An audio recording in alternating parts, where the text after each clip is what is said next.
Şimdi bunun en büyük nedeni anne babalar kitap okumuyor. Anne babalar model olamıyor, örnek olamıyor. Akşamleyin baba eve geldiği zaman, anne eve geldiği zaman TV'lerde şöyle kafalarını bir kaldırıp şu çocuklarıyla beraber bir kitap okuma paylaşımı seansı yoktur. Çocuklar kime örnek alacak? Çocuklar kitap okumuyor diyoruz. Peki baba, anne evde yapıyor mu bu işi? Yapmıyor. O zaman çocuklar gördüklerini uygular, dinlediklerini değil. Anne babanın yaptıklarına bakar.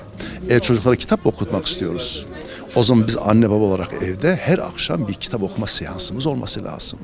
Namazların arkasında ve sayır zamanlarda çocuklar bizim elimizde kitap görmeli.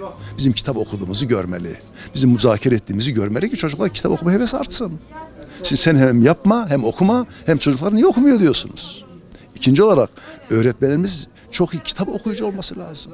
Öğretmenin elinde kitap olması lazım. Çocuklar kitap görmesi lazım. Tavsiye etmesi lazım sürekli. Yok. Dolayısıyla ben gençleri çocukları suç bulmuyorum. Onun iki önemli nedeni var. Bir, ana babalar ciddiyetle kitap okuma konusunda maalesef işi ciddiyet almıyorlar. İkincisi öğretmenlerimiz kendilerini çok yenileyemiyorlar. Ellerinde kitaplarla çocuk her an öğretmeninde yeni bir kitap görmüyor. Çünkü model olması lazım, örnek olması lazım. Ama ümit ediyorum ben son zamanlarda artmaya başladı. O kitap okuma düştü falan değil.